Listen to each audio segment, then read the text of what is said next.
Hey guys.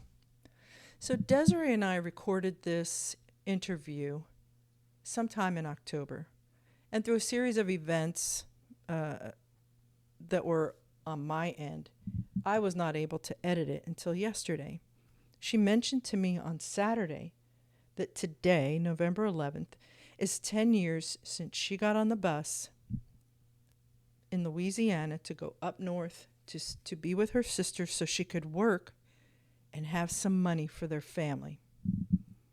She was married to David Tiemann Jr. at the time.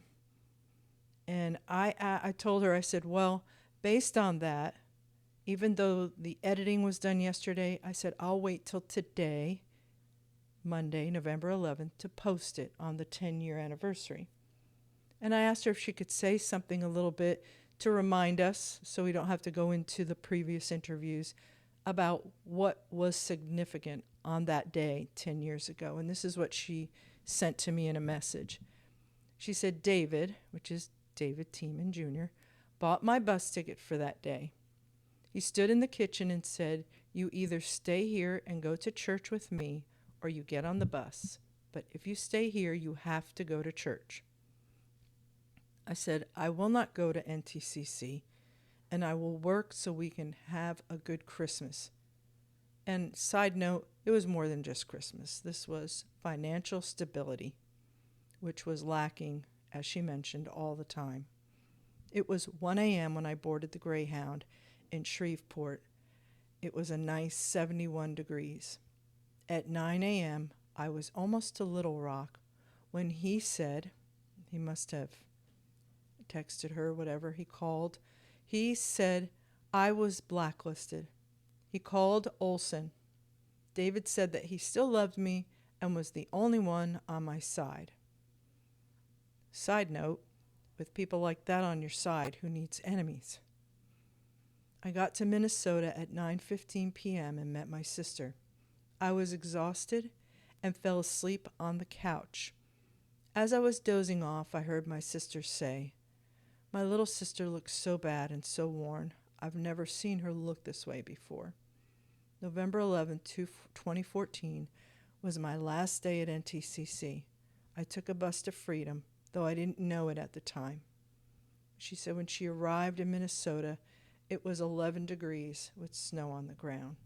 And I think you might recall from the interview that she was not prepared clothing-wise to be in that sort of climate. But she was so driven to make a better life for herself and her girls. And so, without further ado, let's play this interview. I will say that you will find links to various things in the description on YouTube and on Facebook, resources. And I probably also will put them on the blog as well. I just want to thank Desiree for her time. I hope you can hear what I hear, which is this is a woman who is finding her voice and her strength over time. I've just seen a difference in her just since speaking to her before the first interview. And she genuinely just wants to help people and to make them aware of what this group is like. And so thank you to Desiree, thank you to your husband for giving us you and your time. Thank you to little Norman. And I just appreciate this little family so much. All right, so I'm just going to give a little introduction here. I'm with Desiree for a third interview. And Desiree, why don't you take it from here and tell everybody why you've decided you want to do this third interview?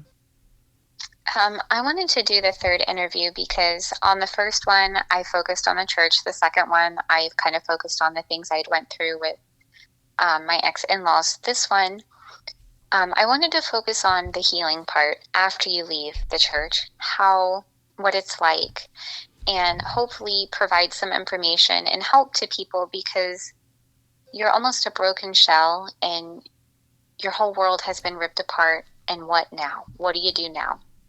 And then at the beginning, there's going to be a song by Kesha. It's called Praying. Of course, we're not able to play the songs or even the portion of the songs due to copyright issues, so I have put the links to the songs in the description, and also on Facebook I will have the song there embedded in the post, along with many other resources that Desiree shared and that I believe are very useful as well. And I chose this song specifically because it's exactly how I felt when my daughter was ripped away from me. I questioned God. How could you let this happen? My faith really got shook. I was in the church for 13 years. I'd lost everything. And, you know, my life was complete turmoil. And it was hard. And this song just takes that raw emotion of how I felt and put it into words. And as time went on, you know, I continued to pray.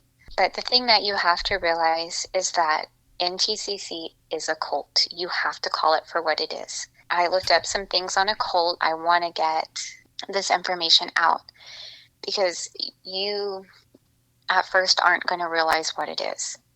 And things that there are top 10 things that are you can recognize a cult by. Absolute authoritarianism without accountability. So their leadership has no accountability. They answer to no one. Zero tolerance for criticisms or questions. You go question any of the top leaders of that church and tell me what you get. Lack of meaningful financial disclosure regarding the budget. I've been to several churches and they do a monthly budget meeting. New Testament Christian Church, they have never posted their finances, nor will they ever. No. The other one is unreasonable fears of the outside world that often involve evil conspiracies and persecutions. The videos that I've seen, or the clips that I've seen since, where he's saying that he has enemies that want to kill him, that's Mike Keckle on some of his preaching. I'm like, I don't wish anybody harm in NTCC at all. I left. I didn't reach back out for a very long time, but I feel that I needed to stand up and say something. And you are told, you know, if you leave this place, you're going to die and go to hell. And they make it like the world is absolutely bad. They scare you. Like, if you go out there, you know, your life's going to fall apart and be miserable, and it's much better in here. Right. Number 5 is the belief that former followers are always wrong for leaving and that there is never a legitimate reason for anyone else to leave. They abuse the members. Records, books, articles, or programs documenting the abuses of the leader or the group are out there. If they have the Mountain News out in Washington, most of the people that are in that community, it's like people maybe that move in will go to that church, or people are, you know, coming from other churches to go to seminary. But the general public around Graham especially, they're like, don't go to that church. It's a bad church. That's what members, that's what school staff had told my daughters. They're like, that's not a good place to be. So people in that community, they know there's plenty of blogs out there. There's podcasts out there like, hey, this is a cult. Followers feeling that they are never able to be good enough. I said that in one of my last things, like with Nichelle, I would rise up to whatever demand she put on me, but then she would have something else. I was never good enough. And I felt like that all the time in that church. A belief that the leader is right at all times, like the leaders never mess up. We're human. We all are prone to error. And then the number 10, a belief that the leader is the exclusive means of knowing the truth or giving validation. And that's not true. God speaks to his people in many ways. Sometimes maybe it is through a pastor, but a lot of times God directly speaks to your heart. When you first leave the church, you are a broken individual. I felt like an empty shell. My entire identity was lost. My identity for 13 years, from 18 to 32, was in that church. And when I left, my family, my friendships, everything was taken away from me, and I was a shell. You need to get a support group right away when leaving that church. You need to find a therapist. Your children, depending on their age, are going to need therapy as well. Children growing up in cults are affected worse than the parents are. And you need to go back home, rely on family and maybe friends that you had before you joined the church. Desiree, can I ask you a question? Yes. You said about children maybe having it worse than the parents. Can you elaborate on that just slightly? Yes, because the children grow up in the same type of abuse as the parents, and they never feel good enough. Like, as when I joined at 18, I knew a life before the church. My kids did not know a life before the church. Right. There's a lot of abuse that happens to children in that church. Yes. They also, but they're at a more crucial time. As an adult, I knew who I was before the church. My kids never had an identity outside that church. And depending on if they were physically abused or whatever, there's psychological abuse and there's an emotional abuse, and kids are forming and developing, and they're going to struggle, especially in the teen years. They're going to struggle because they didn't have an identity. I knew, who I was before the church, but my kids only had that church to look on. So, but the psychological and effects on a child, because their brain is developing as they're growing, it's a lot worse for them than it is for the adults. And it is such a closed society as well, so they're not really opened up to participate in the world, as it were, be a part of. There may be little allowances. Oh, now we can go to a football game. Now we can go bowling. But that does not compensate for integrating with the rest of the world. Especially when you send your kids to a public school, they feel so ostracized. Yes. Because they are so different than the rest of the kids. So, I would always do a fall festival with my kids. We didn't technically celebrate Halloween, but even that was kind of frowned upon when we were back in NTCC, which I find ironic they're doing a fall festival this year. Oh, yeah, don't worry. I'm going to do a video on that. That is stunning. They're acting like it's something new. Yeah, but so your kids miss out on so many things, like girls not being able to play sports or just opportunities for them because A, maybe the finances aren't there, or B, you have a girl. Why would you send them to do X, Y, Z? They're just a girl. That's telling your kid that, because you were born a girl, you're just not worthy of this or that. And so I think that puts a stigma in their mind as well. Like, I'm just going to, have kids and stay home. I'm never going to do anything with my life. Why do you need a secondary education? Like, why do you even need to finish high school? Go get a GED and just call it a day. Yeah, they don't value girls, and they feel that. My daughters definitely felt that. Yes. They were incredibly smart, but it's like they stopped trying to be better or do more or really realize their potential because it's stifled as a child. And what I would tell people is you're not wrong for leaving the church and feeling the way you felt about it. You have every right to leave. God is not, God isn't just in one church. God is everywhere. He's omnipresent. You can't just say, well, he's in this one organization. I've met people from all different churches that have a walk with God that just blows me away. I'm like, man, look at this person. It's about the people and about what's in the heart of the person. It's not the building and it's not the organization. Right. And, there's so many articles out there nowadays. There's a lot more books. Even 10 years ago, I feel like it wasn't as many things out there. They have videos on YouTube about leaving the cult. I'm really thankful for what you do because that is bringing light to the situation. And then there's plenty of people that left NTCC. Find former friends. They're going to help you out of this because you're going to need people to lean on. I contacted some people that, had done a blog, and they helped me through what it's like. because when you're on the other side of it and you're healing or you've been healed, you can help someone else out of it. Yes. And I was looking up, so I spent 13 years in the cult. The average amount of time a person spends in the cult is 18 and a quarter years. And for some people, that's their whole life. And, they don't know anything outside of that. And so just trying to get out of that church and be considered normal, it's a daunting task sometimes. Right. Because you actually have to find a sort of new normal, because it's never going to be the way it was before you went in, don't you think? No, it's not ever the same. Right. You are not ever going to be the same person. And that's not a bad thing. When you do leave, I never reached back in. I was on the bus, and I'd been on the bus for 5.5 hours, and my ex-husband called to say that basically I was blacklisted. He called Reverend Olson and said I left. And I didn't reach back out to anybody in that church.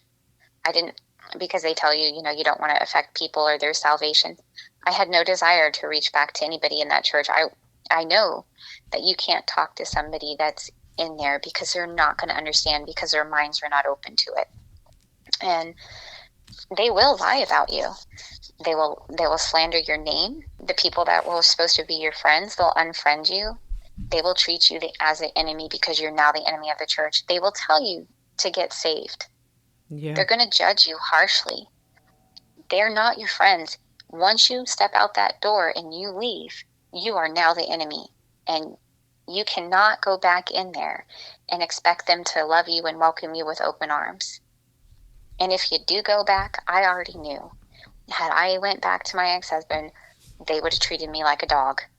And I would have never lived it down. But you were already treated like a dog, so I don't know. Yeah, so it was better.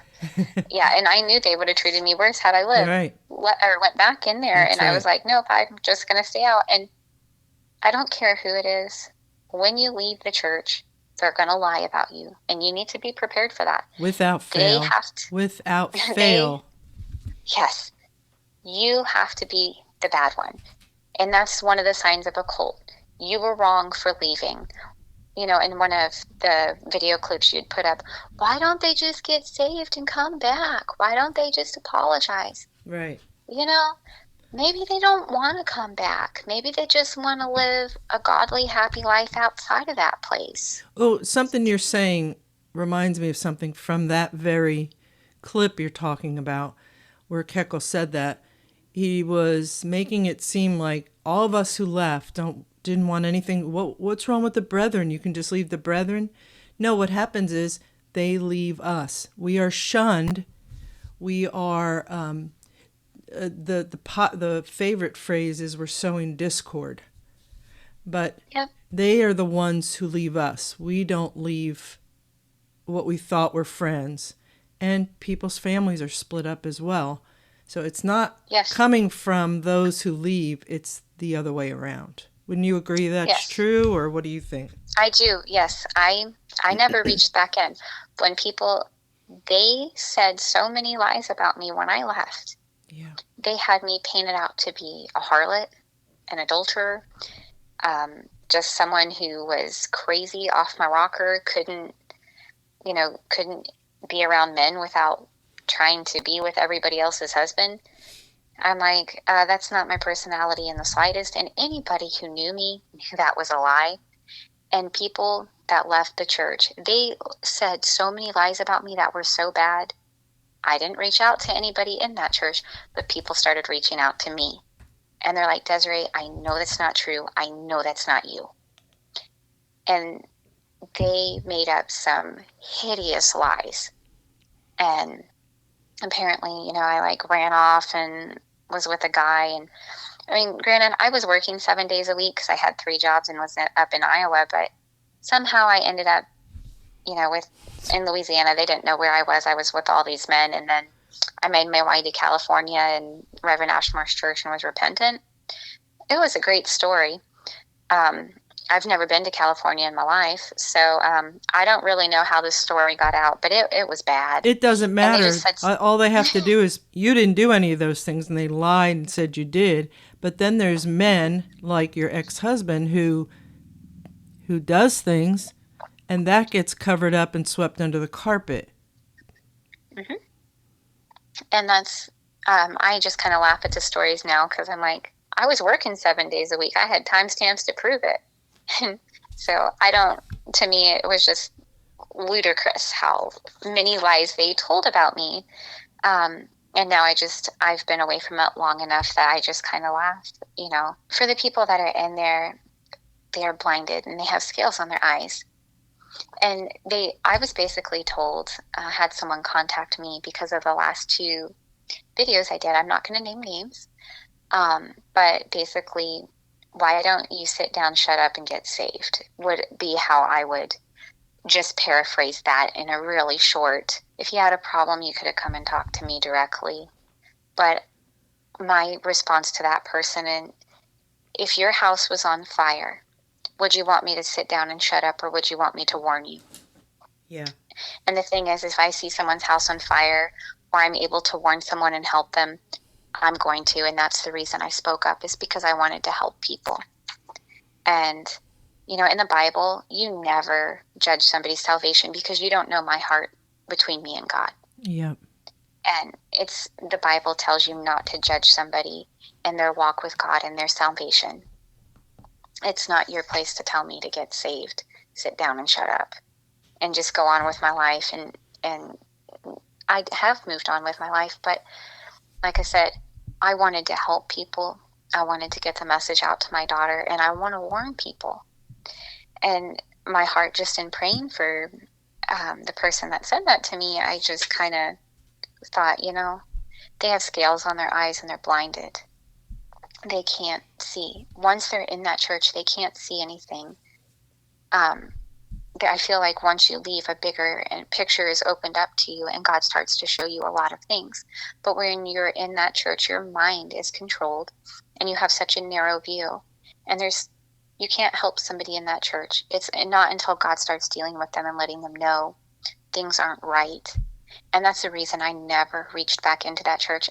And I was worried about my so-called friends and stuff. But you can't go into that church because they're not going to hear it. And I know what it's like being in that church. My family, one member in particular, would always tell me it's a cult, it's a cult. But I had an aunt that just said in a gentle voice, look up what a cult is. And she planted that seed, because when you go in and you're saying it's a cult and it's a bad place, they're going to fight back and resist you. Right. Because they have that mindset of, this is a good place, I'm doing what God wants me to do. So I took a few scriptures, and the reason they're going to sit there and take the Bible and use their verses and turn it around on you. So I will, in my terminology, I guess I would say, fight fire with fire. John 1, 1 John 4:1 says, Beloved, do not believe every spirit, but test the spirits to see whether they are from God.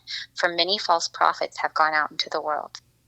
And this verse is a warning to believers, who claim to speak from the Spirit, but they don't test them. That verse, Paul in so many places warned the believers that there would be false prophets.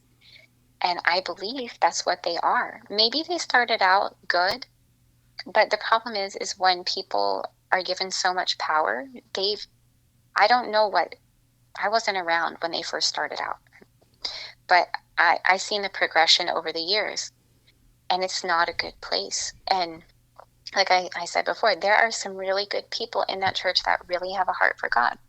But when the leadership is corrupt, it's going to just trickle down into everything else. I like to read different versions of the Bible because some of them bring things to light in a different manner. Well, see, you're already wrong, Desiree. You're already messed up. I know, I didn't just read the King James, but I study deeper and read other versions so then I can have a deeper understanding. John 7:24, do not judge according to the appearance, but judge with righteous judgment. So they're going to judge me because I'm not dressed in the holiness standard. They're judging me by the outside, and not with righteous judgment. If you look at people, God knows the heart of the person. and they're just looking at the outside. I don't care if you're sitting in a in a church every Sunday or 7 days a week, and you're wearing a dress, and you have long hair, and you don't have makeup, or you're wearing a suit and tie. If your heart's not right with God, that's between you and God. And you need to take care of that. And so they're going to look at the average person. And I remember looking at people, I'd see someone talking about God, and maybe they were wearing makeup or they had pants, and I was like, oh, you're not a Christian. Exactly. The Bible takes that verse right there. It's not my place to judge somebody and tell them they're not a Christian just because they don't look like I look. Yeah.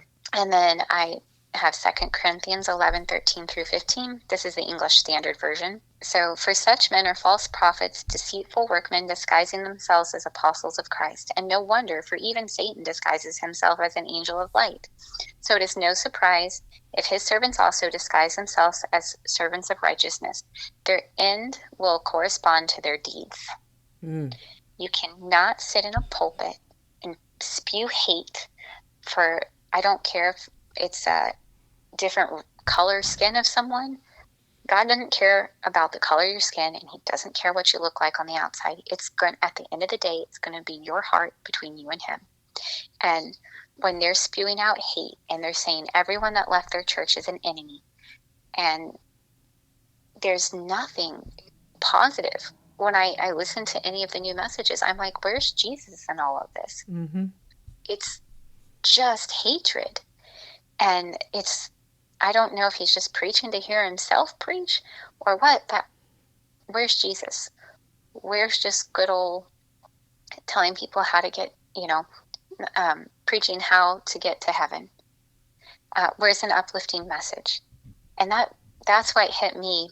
And that last conference in 2014 I had went to, we'd been out in the field for a year. We were in Louisiana, and it's when Reverend Olson was preaching about the guy wearing shorts, and I was just like, I came here, I'm depleted, I need my cup filled, and we're going to preach about a guy in shorts. Yep. And God was like, showing me, this isn't right. You're just tearing down people.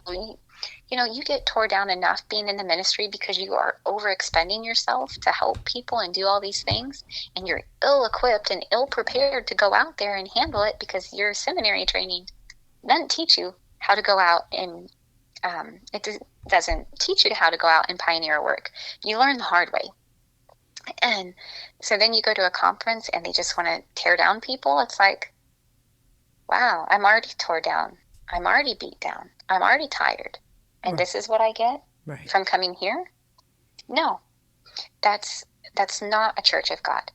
God's church should uplift people. It should encourage people. I like that version where it says their end will correspond to their deeds. Yes.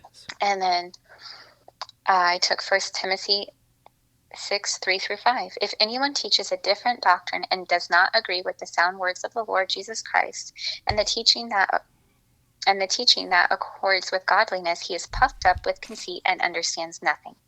He has an unhealthy craving for controversy and for quarrels about words, which produce envy, dissension, slander, evil suspicions, and constant friction among people who are depraved in mind and deprived of the truth, imagining that godliness is as means of gain. And if that doesn't sound like the head of that place, I don't know what does. I know, that's actually a good version of that. Yeah, I took the English Standard on that one.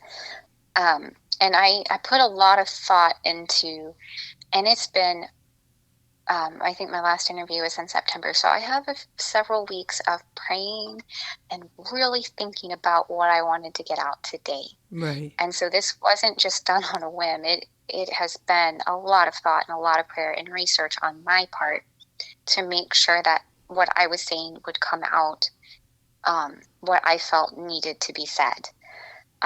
I took Matthew 7:15-20 and the New International Version. Watch out for false prophets. They come to you in sheep's clothing, but inwardly they are ferocious wolves. By their fruit you will recognize them. Do people pick grapes from thorn bushes or figs from thistles? Likewise, every good tree bears good fruit, but a bad tree bears bad fruit. A good tree cannot bear bad fruit, and a bad tree cannot bear good fruit. Every tree that does not bear good fruit is cut down and thrown into the fire. Thus, by their fruit, you will recognize them. When you step away from them, when you start to see them, and now that I'm on this side of it and I see some of the sermons and some of the clips that you've shared, it scares me. There is so much evil and hatred. And like when I read the 1 Timothy 6:3-5, when there's controversy and quarrels that produce envy and dissension and evil suspicions, people in that church think that you leave and that you're a bad person and you're just out to get them. And that's not true. Most of us do want to go on with our lives, but it's a healing process. It doesn't happen overnight. You don't just get over something that hits you to the core of your being like that. Right. You don't just walk out the door and say, "Be seeing you guys," and then just go slap happy down the street. You're not sure what just happened. And, you know, if someone left the church and they came pretty unscathed, I thank God for that. Yes, I really do. For sure. But if you weren't in, you know, if you're in for a lot of years and your family was broken, or in my case, my child was taken. Yes. Don't tell me to just get over it. That's it right. was a healing process, and it's not easy for everybody. Everybody's journey was different. Like I said, if you got out and you are like, oh, it wasn't that bad, hey, thank God for that. I'm happy for you. That's right. But don't judge the people that went through years of abuse and have had to go through years of therapy and years of praying in order to get over the things that happened to them. And that's very arrogant behavior, which trickles down from the very leadership, from the founder of the organization, is to, somebody came out on Facebook the other day saying the very same thing, that, what is Davis, like Manson, and just get over it. There's the door. Just leave. Ha ha ha. Just leave. It's not funny. And when you do leave, when you finally realize, you leave.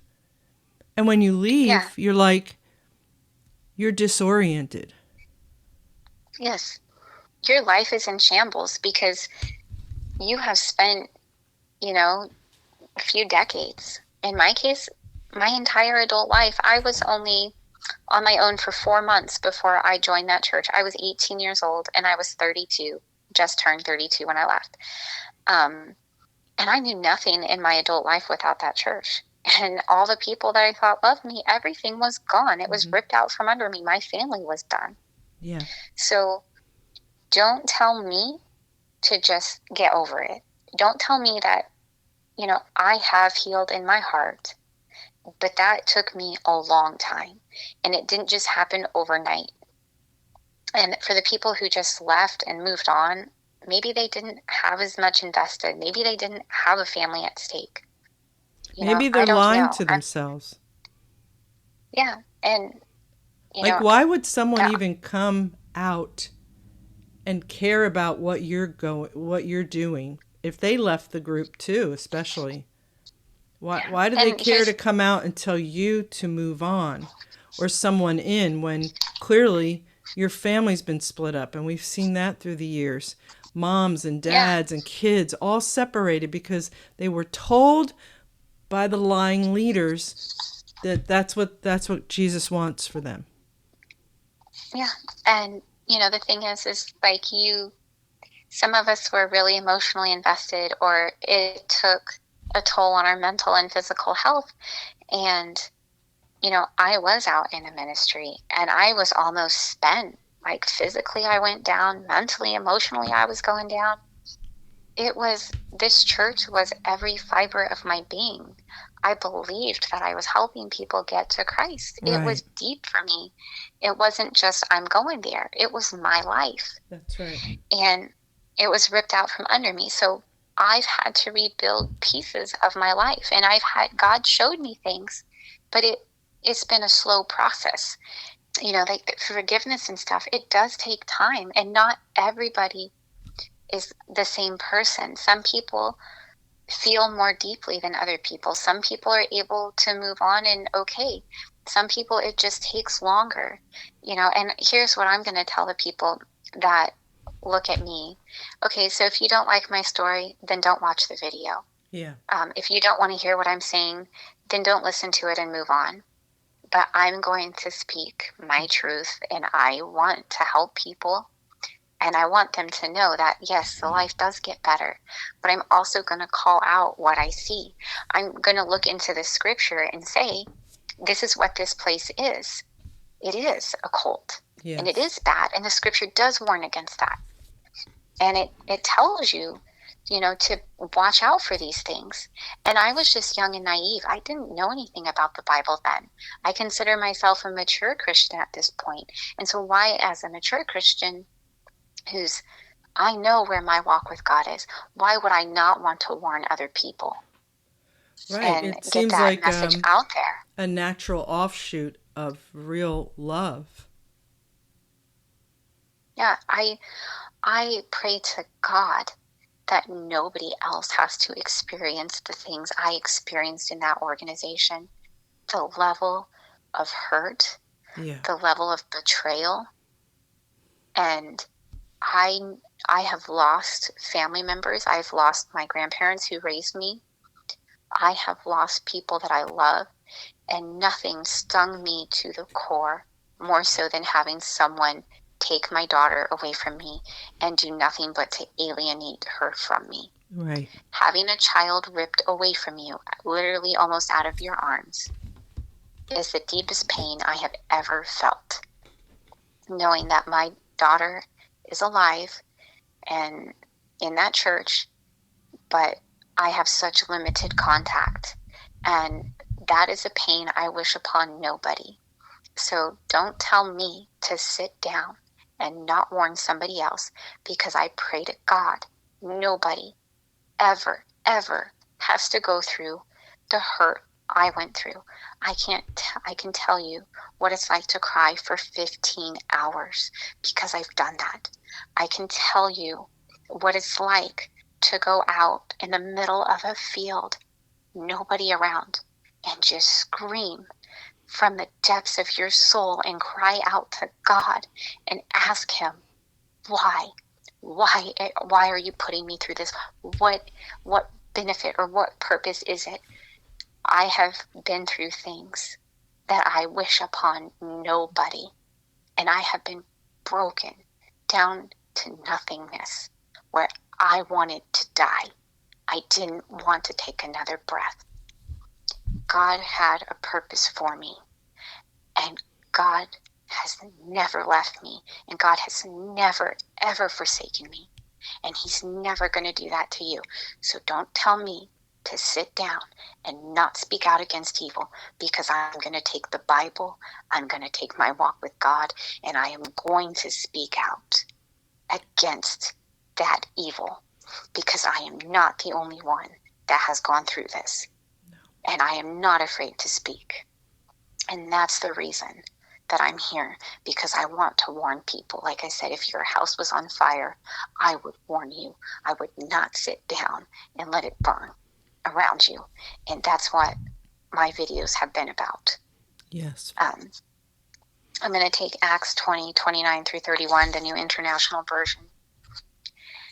I know that after I leave, savage wolves will come in among you and will not spare the flock. Even from your own number, men will arise and distort the truth in order to draw away disciples after them. So be on guard. Remember that for 3 years I never stopped warning each of you day and night with tears. That was Paul speaking to people. In my heart, I'm not going to make a bunch of podcasts.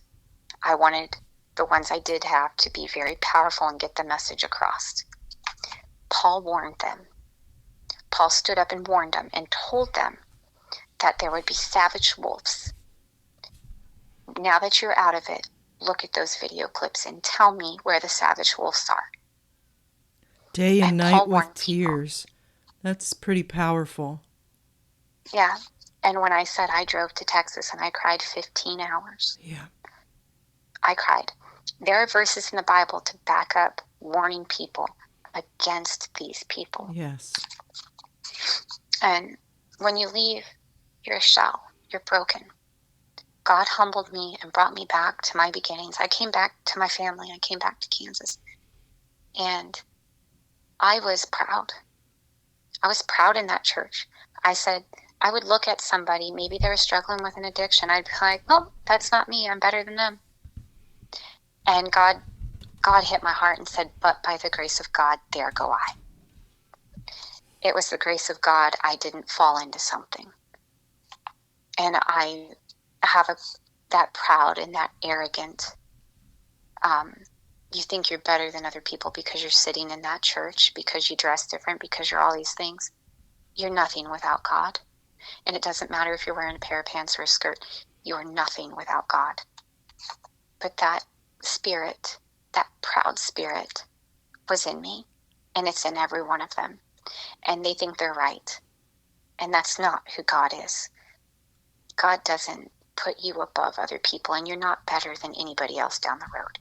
Yes. You don't judge somebody else's walk of life, and you're not better than them because you're sitting in a pew wearing a dress and you go to church all the time. That doesn't make you better than the person.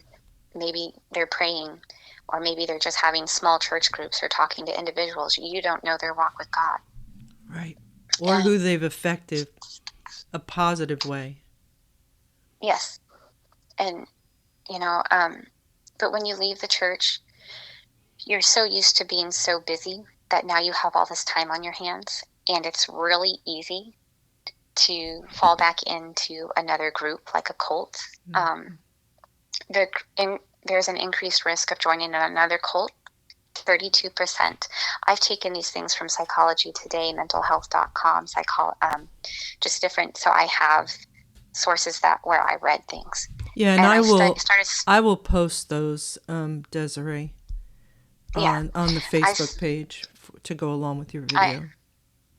And I started studying cults. That was one of the things I did. Even 10 years ago, there wasn't that many videos on cults on YouTube or things like that.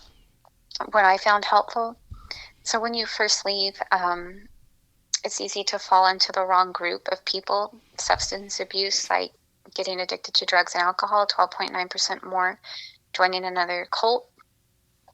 People that have left a cult have higher rates of suicide, isolation, depression, guilt. 52% of former cult members have anxiety disorders. Growing up in a cult, your children have feelings of guilt and shame, distrust of others, development of phobias, depression, and post-traumatic stress disorder. So you need to get a therapist. It's very hard to find a therapist that has worked with somebody that's been in a cult, but you need to get in therapy. How did you find your therapist? I just went to a local place, and I started out at the crisis center, and they referred me. Okay. But then when I moved back to Kansas, there was a community-based type place, and they had therapists, and I went to a therapist. And for a while, we did group therapy. I went to therapy before my children because I had to help them. I had to help myself before I helped them. That's what they say. If you're on an airplane and the plane's going down, put your oxygen mask on first. Yep. I went to therapy for about a year first. Then we went as a family, and we all got therapy together. And then my kids went to therapy. And I went to therapy on and off for 5 years. I've been out of the church for 10, and I went to therapy on and off for 5 whole years. Wow. Sometimes there's other churches that are able to help because they've dealt with this, but it's very hard to find a therapist that actually deals with people that have left a cult. Yeah. You can find some pretty good ones, but you have to also find somebody that you can trust as well, and that's not always easy. So you might go to a therapist a few visits, it just doesn't seem right, and so you find a therapist that you can confide in, that you feel is good. But if you've been through any of the abuse, like especially what I went through, you're going to need therapy. Yes. I have found I started working out. I ran because that helped deal. with my anxiety, I have generalized anxiety disorder. It doesn't really affect me now, but if there are times that I will go to a church, and depending on the church, I will get a panic attack and I will literally head for the door. Sometimes I go to church and I just cry. I can't stop crying. So I'm very selective in the church I go to as well. I have to go to somewhere where I feel like it's where God wants me, or it's a safe place. And some churches just don't feel that way. Some churches, when you walk in, this don't feel right. And I would tell you to rely on your conscience. God gives you that conscience to protect you. Your conscience will let you know if you did something wrong, and it'll let you know if something's not right. Yes. Like you'll feel just the vibes are off, I guess is how you could say it. But I also came back and around my family, I needed a support network to help me with my kids. And so you need to be around people who love you and who want the best for you. But I worked, so my job kept me pretty busy. But some of the hobbies, I took like a dance class, I took yoga. Get into a place. I took a few art things. I helped my kids join 4-H, so I was involved in that. There's a local Colombian theater here where I live, and I would help on and off with that. So like I would be an usher or a people greeter at the door, and then I get to see the show for free. So find some good activity in your community. I don't care if it's like, I'm going to join yoga, or I'm going to join a library group, or a book club or something. Right. But you need to fill in your time, because you're so used to being controlled. And now that you have the free time, you can make some poor decisions because it's like all freedom, especially like the kids that left the church and they're like, late teens. They're like, oh, total freedom, and they just go and do everything, and it's like, whoa, Yeah. pull back here. So I got my kids involved with 4-H. Well, having said that, Desiree, I know from a lot of kids and parents that were in, that stuff goes on right under the noses of the leadership and of their parents.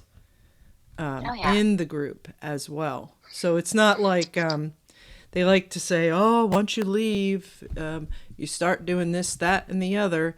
And, yeah, then you're living a lie, or you're telling a lie, because you know the truth is that there is a lot going on, because people are people. Yeah, and kids are going to rebel, and they're going to rebel to an extreme. And if you control a kid, especially in their teenage years, you have to let them grow and learn and figure things out for themselves. But if you put them in a Loctite control like that church has on people, Yes. They're going to run to the extremes. Yep. And they do. So, they do. They want. Oh yeah. They don't want to be bullied anymore, especially once they become teenagers. That's like the beginning of really the heavy bully years. Is like my granddaughter's in middle school, and I'm just shocked at the level of it. And so imagine being in this insular society where you walk around looking like an Amish little girl or boy, and especially the girls. It becomes obvious when they're not wearing pants for gym or whatever it may be, some sort of activity. They're not adjusting for what they're doing. And it is really hard. It's hard on them. It's so hard on them. I hate hearing the stories from my girls now, because it just kicks up that inner guilt of having put them in that position. I hate it. Yeah, I just hate it. Yeah, it is not easy. My girls told me things over the years, and it was heavy. But I just, I got them involved in 4-H. I got them involved at the Colombian Theater, or helping at the library. They have so many volunteer programs.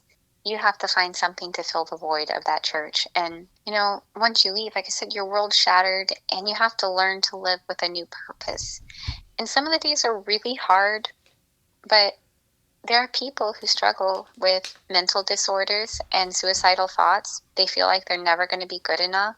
I just would tell you, don't ever give up, because it's going to get better. If you were in for years, that abuse takes time to unload and to get out. And it doesn't just happen overnight. You're just not magically better. It's a work in progress. My life is still a work in progress. Mm-hmm. Like, it's not always easy. Some of the things that come up, and you're going to stumble, you're going to make mistakes, but that's okay, because God's not the God they preached. Right. God doesn't just want to send you to hell for every little thing that you do. And he's not sitting there waiting to smite you, because like, oh, you're a dumb human, let me just, smite you. And it was like the time that Jania said something to me, and this is what always hits me. I was talking on the phone with my daughter, and she said something way too advanced to be like an 8.5-year-old. And I told her, I said, nothing you could ever do and nothing you could ever say would make me stop loving you, because I'm your mom and I will always love you. And God hit me with, right after I had said that, God said, and I'm your heavenly Father, and you're just an earthly mom. If you could say that to your daughter, Yeah. imagine how much my love for you is. And,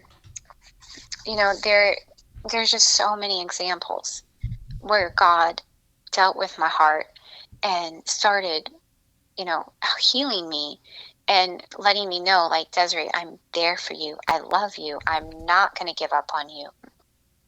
Because, like I said, you're going to stumble. You're going to make mistakes. You're new out in the world. You have to learn it. You have to learn you can't trust everybody. Not everybody's your friend. And when you leave, you have to find a new normal. I left the church, and it took me 6 months to even get a pair of pants.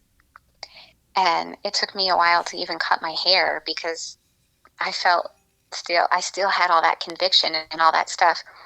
The first time I wore pants, I was working at Walmart, and I wore my pants for the first time in like 14 years. And I was at Walmart, and this, some customer had come through before. She had gotten some water on the counter. I was getting ready to wipe it off, but I was finishing up the transaction with a lady. And this lady in a skirt, they're like the Anabaptists or some Baptist sect that is very conservative, have a lot of kids. She was like, and I was finishing up the transaction with a lady, and I was putting her bags in the cart. And this lady's like, aren't you going to wipe that? Because there was some water on the little conveyor. I said, yes, I'm getting to it. And she was really rude. She was really snotty. I seen her husband and all her kids, and I could tell. I'm going to tell you now, when you get out of a cult and you look at like the apostolics and they're wearing their dresses in their 3/4 sleeves, or anybody in a dress, you're a cult member. You can spot them a mile away. Yeah. You know them. And, she started whispering in her husband's ears, though, this lady did. Because I wiped the counter, and then she started whispering in her husband's ear. And she was kind of looking at me, and you can tell when someone's like judging you. Yes. So at the end of their purchase, she handed me a card, and she's like, I would like to invite you to my church. And, I thought you could use Jesus in your life. And this was my first day wearing pants. I had always wore dresses, and I was like, I'm going to wear pants. And God hit me right there. He said, Desiree, now you know how it feels. This is the reason people are so off-put by God.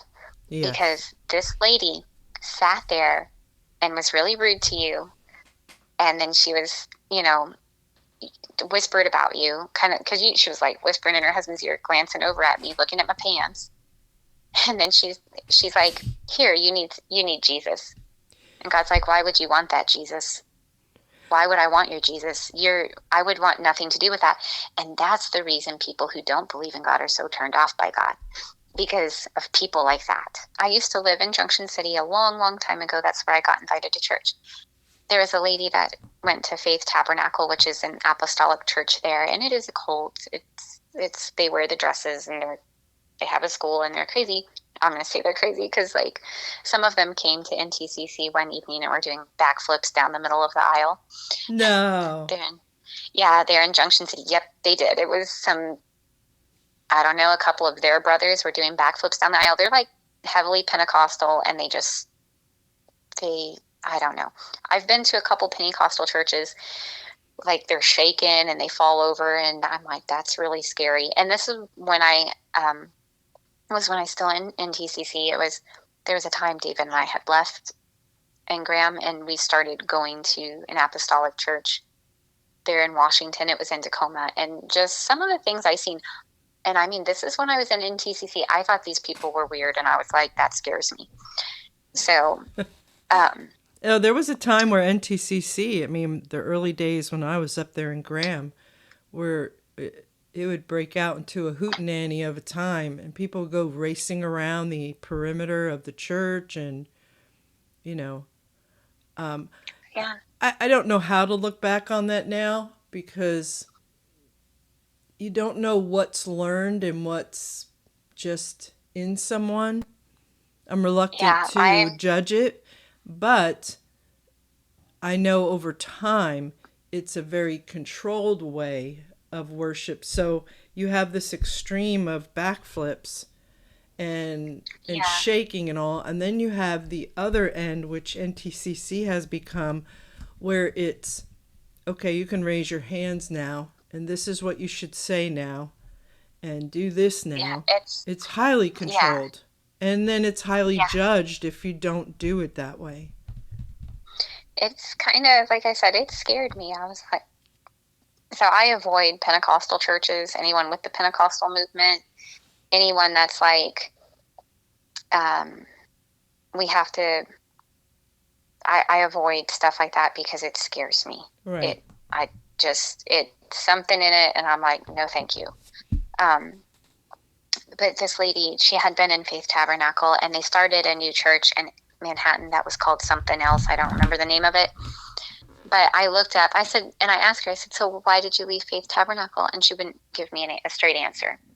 Well, I looked it up, and I looked up some articles, and the pastor was having, and they had an article in the local newspaper, and he was having affairs with other women. He was embezzling funds, and his son was sodomizing the children. Oh my She God. just told me, like, oh, I just left.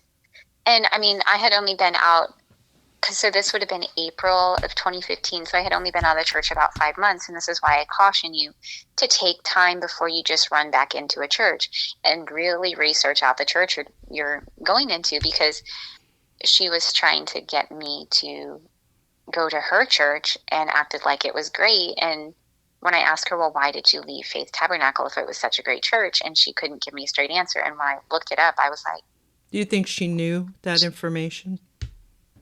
I, well, I mean, it was in the local I newspaper. see. Right. And Right. so if it was in the local newspaper, everybody had to know. Right. And so she left. Do you think there's Um, an element of, now I know some people who have, but I'm wondering in your experience, where people leave NTCC and what they're looking for is something similar, ironically, to go to. Like, better the devil they know than something totally different. Do you think there's yeah, why some people end up in just another controlling weird group? yeah. It's, like I said from the study, they've actually done studies, and you're at a 32% increased risk of joining another cult, because if you never take the time to figure out, like, when I look back at it, I didn't realize it was a cult at first. I became a Christian. I got saved at September 13th of '01.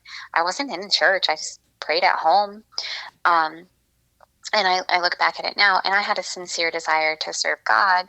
And then I found this place, and I always wanted to go to church, but I didn't research out churches and learn the good and bad. And of course, in '01, there was a lot more limited things on the internet Oh, there was than almost there are nothing. now. Yeah, there was nothing. Really? Yeah, yeah, not like now, but No. I think that they just get so used to someone telling them what to do. They just get so used to a way of life that they think this is the way it's supposed to be. And so because you have all that time, and you don't know what to do with yourself, you end up either in another cult or maybe doing things that you ought to not be doing, like substance abuse or alcohol or, whatever. You're trying to fill that void. Yeah. And the void is something on the inside of you that's broken that you need to pray about and address and figure out how you need to fix that. And that's why I recommend therapy for everybody that left. Especially if you had such a traumatic experience like I did. So I recommend finding a hobby or volunteering for something positive, like and getting around family and friends and the godly people. There's plenty of my family members that are godly people. There are plenty of friends that I knew growing up that are godly people. You just have to make sure you get around good people, because if you get around very negative people or people that are doing negative things, it can suck you down a hole as well. With that apostolic lady, she finally, one day I seen her when I was at a store, and she was like, she looked at me, she's like, I thought you were going to come to my church. I said, no, I don't think so. And she said, well, do you think you can reach people like that wearing your pants? I said, yes, I believe I can. She said, so you think you're better for God now? I said, yes. And I was like, I read the articles about your church on Faith's Tabernacle and why you probably came over here. She's like, oh. But as they were leaving, I seen her and I seen her kids, and it was like, this was by May, and it was like 95 degrees outside. It was a hot day. And, they're wearing their long sleeves and all the stuff. And God's like, that's bondage. Yeah. It's so funny how God starts dealing with your heart little bits at a time. And when I looked at them, God said, that's bondage. That's not salvation. That is bondage. That's a man's doctrine. That is not what I intended salvation to be.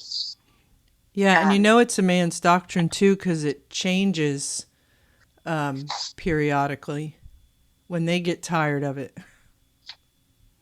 Yeah, it does. And that's the NTCC.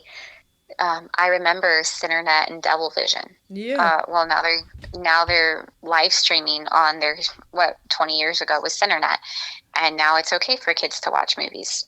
Right. Because and now they go to bowling alleys. I've noticed that in the servicemen's works. They used to say bowling alleys were bad places of ill repute. Yep. And now that they go. So was God mistaken 20, 30 years ago, or did you guys change? Was that God, or was that man-made doctrine? Yeah.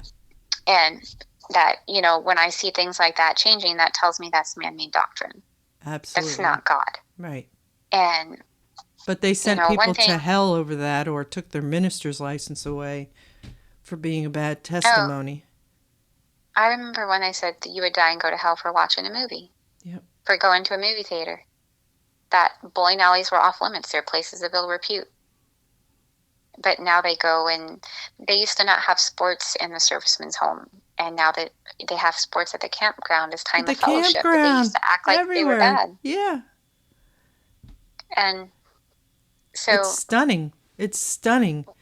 And they can't see it because it has happened to them maybe slowly over time, and they rejoice in being allowed freedom and lengthening of the leash, but it doesn't change anything, especially when their core doctrines don't change. You tithe or go to hell, and you have to be in every service, or you're going to hell. You go to hell for everything. Yeah, that's not God. God is love, regardless of what they say. And, okay, so you're just a natural parent. You tell me if your child needed something, or so, if your child messes up or your child needs something, are you going to just smite them and dismiss them to hell because they messed up? That's not God. God is love. And the Bible says that God is our Heavenly Father. No parent would want their children to go to hell. No parent would not forgive their child. Because, just the love of a parent does everything they can for their earthly child. God is so much more than that. One thing that I really had was, a lack of trust for people. I don't get close to people very easily, and I just kind of sit back and watch people, and that's how I kind of feel about you have to do your homework, whether it's building relationships with new people or going to a church. Do your homework and make sure it's a good place, and that's where God wants you. One thing that I read, and some things I was listening to, they have some great YouTube videos about cults now that they used to not. But they said sometimes you need to disengage from the church until you can heal spiritually.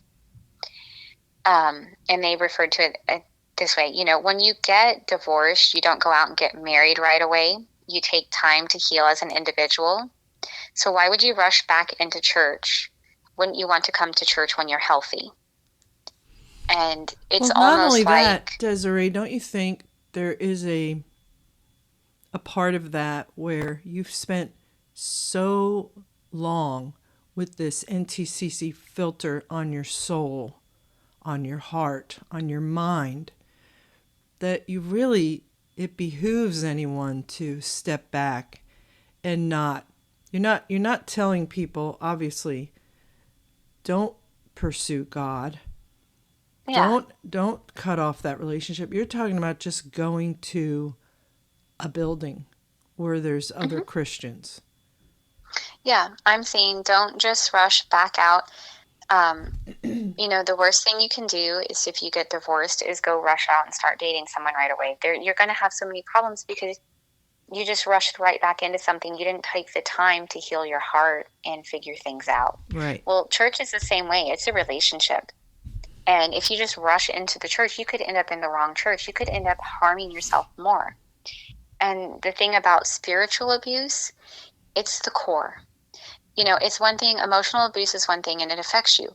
But spiritual abuse hits every single level. It hits your soul and your spirit. It's all fibers of your being.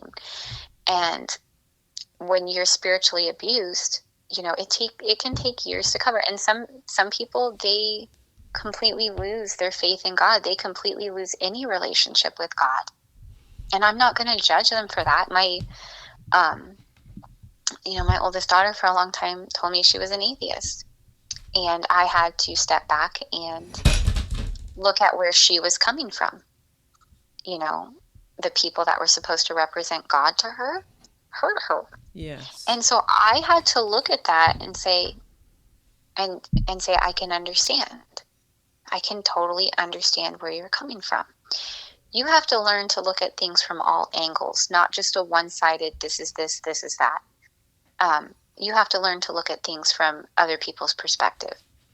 And that's one thing that's not encouraged in NTCC. It's our way or the highway.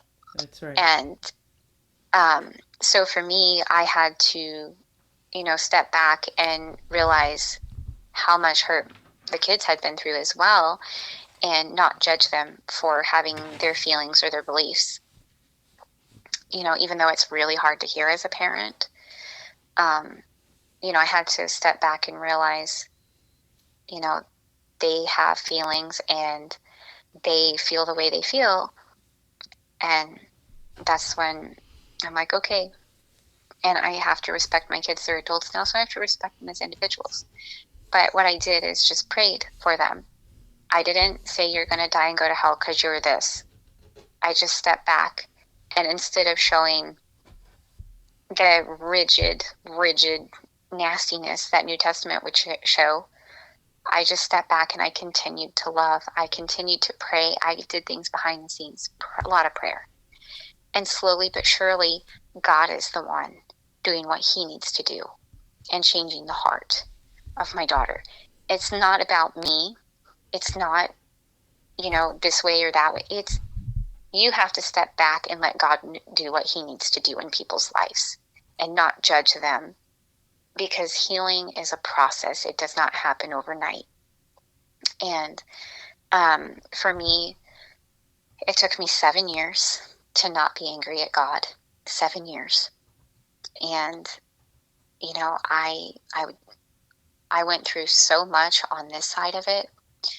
I would try to call Nia, not get an answer. I still have to deal with my ex-husband. While I would like to just put it behind me and move on, I still had to deal with NTCC for the last 10 years because of my daughter. Right. And I it was so difficult because I would have to see the person who hurt me, and that person still acted like they were superior to me, because they're an NTCC, and here I am, this rock cut sinner. Like, one time he accidentally texted me instead of his wife. He's like, "Look at her hair, it's red." And I replied back, I said, actually, I had gotten my hair done, and I don't care, I got my hair done. I was like, actually, it's a 6N and it's a caramel balayage. It's not red, but I just have natural red in my hair. I said, and we're not here to focus on my hair. We're here so I can visit Jania. So why don't we just do that and be Christians about it? I have just learned to put humor instead of the anger. I've put humor in it. But he was sitting there commenting on my hair. I mean, this was like years after I left, and texting his wife about my appearance. And I'm like, just stop looking at me. I'm not here for you. I'm here to see Jenny, the daughter. And it's like, grow up already.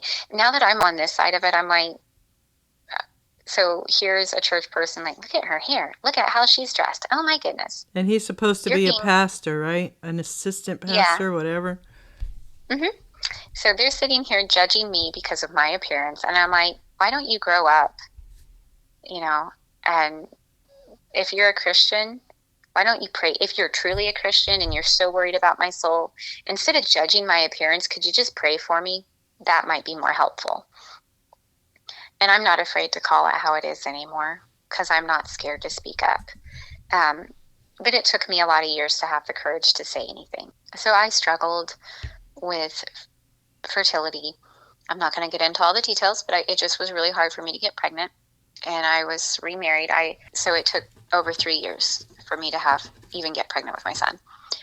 But one night I was outside and I was praying and just crying and looking up into heaven, and I'm like, still not understanding everything.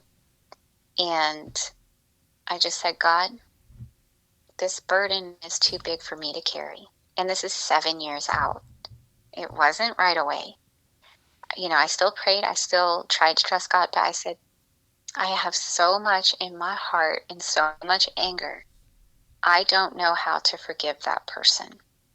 But God, I'm going to give this battle to you, because I know that it can be between you and that person.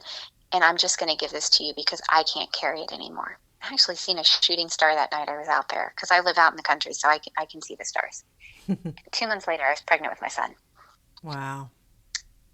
And I don't know if I just needed to let go of everything that was built up in there. So there was animosity, there was anger, there was sadness, there was distrust, just a ball of emotions. And I just said, God, I give it to you, because I don't know how to forgive this person, and I don't know anything else I can do. And I felt so much lighter and happier since. And people that knew me in that church, and they see me now, they're like, you look so happy. I am truly happy. God has truly blessed me. The thing about forgiveness is some days you want to pick it back up. And so you always have to remember, I gave this to God. I gave this to God. I'm not picking this back up. And that battle is now between God and that person, no longer between me and that person. I'm like, it's between God and that person. I'll let God handle what he needs to handle, and I'll step out of it. Yeah. And that was the only way that I could get that out. But it took me time. It wasn't just instant. And something else that I had seen on some of the videos that I was watching is toxic faith is the culture in which spiritual abuse grows. And I feel like this describes NTCC. And if the seed is in the soil, it will grow abuse. If it's extensive rules, legalistic, a culture of fear, if you don't follow the rules, they make you feel guilty. And then eventually you begin to treat other people how you are treated, and it becomes normal. That's right. And abuse happens in churches because churches are human. So you can't tell me that a church is perfect without fault, because there's no person on the face of this earth that is perfect and without fault. And I feel like NTCC, maybe they started off with a good cause. I don't know. I wasn't there at the beginning of it. but what they have become is toxic. And, spiritual abuse is the nasty, ugly form of abuse. Just so broken. Like I said, I have generalized anxiety disorder. I started running because that helped me deal with it. I started working out and doing yoga because that helped quiet my mind. I do pray. I do take quiet time. I had to learn, and when I look back and how God has showed me the picture of things, like one instance of something that was brought to me, and I'm not going to get in the details of it because it's just too personal. But that day, I used to always question God as to why. Why did you allow me to go through this? It was about 5 years out, and a bigger picture was brought to my attention. And I said, God, I would gladly do it all over again and go through everything I went through, knowing what I know now. God showed me things, but he couldn't show me right away because I wouldn't have been able to handle it. God waited until each year as I got stronger. God showed me pictures and showed me things. And that's the thing. God's all around you. He shows you things. He brings things to light. You just have to pay attention to him. As things were opened up to me and I seen things, I realized, and I would have done it all over again. And I'm not the person I was before, but I'm a better mother. I'm a better human. I make a conscious effort to treat people the way I want to be treated in all situations. I love my kids deeper. My relationship, I'm married. I've been married 5.5 years. I love my husband more. I have been blessed with a good life. And it took a lot of work. And I wouldn't go back to the person I was before. I wouldn't ever want to go back to the person I was in that church. I would rather be the person I am today, where I'm not afraid to speak up. I'm not afraid to question things. But I also have a stronger faith with God, because you can't, one thing I wrote a few years ago, basically, if you take a bunch of dishes and you break them and you throw them on the ground and they're broken into pieces, they're never going to be what they were before.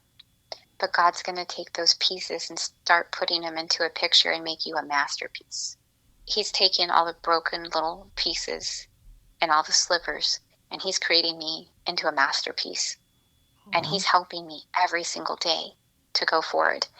And the song I picked to end this, it's by Pentatonix, and it's Hallelujah.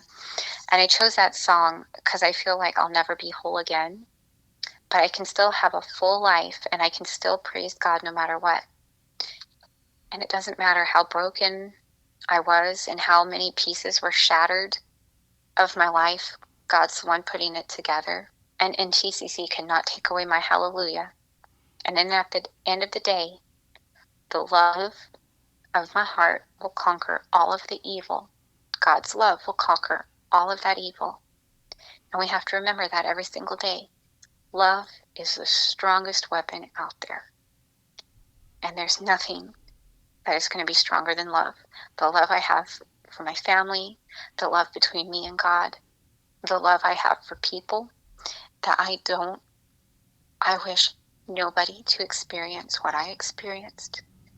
But if you need something, please listen to this video, because my heart is only speaking in love. I have no animosity for that church. I see things and it scares me. And I just want people to know we can overcome evil with good, and we can overcome that evil with love. And that is the strongest weapon out there. And that's what I have. It's just, your healing is going to take time. And even if you're broken, you can still praise God through it. Thank you, Desiree. That ends our third interview with Desiree. And you will find links to the songs she mentioned and to resources that she provided. She's one of many who sends me tons of great information. I need to copy and paste myself like 4 to 5 different computers so I can look through it all, post it in due time. Please look it over. You never know what will end up being really super duper helpful to you or someone you know. Thank you so much. Words fail me in trying to express gratitude over everyone who listens and sends support privately or publicly. It means everything to me. Thank you.